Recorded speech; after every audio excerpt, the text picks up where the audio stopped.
Hello and welcome back to another tutorial. In this tutorial I am going to share with you how to insert SIM card in your Honor 10 device. So let's take a look how to do that.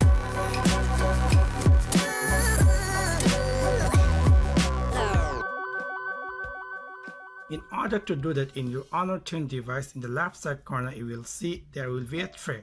Simply use any kind of a pin. Maybe it will get you will get this pin within your box, or you can use any official pin like this and just simply press here.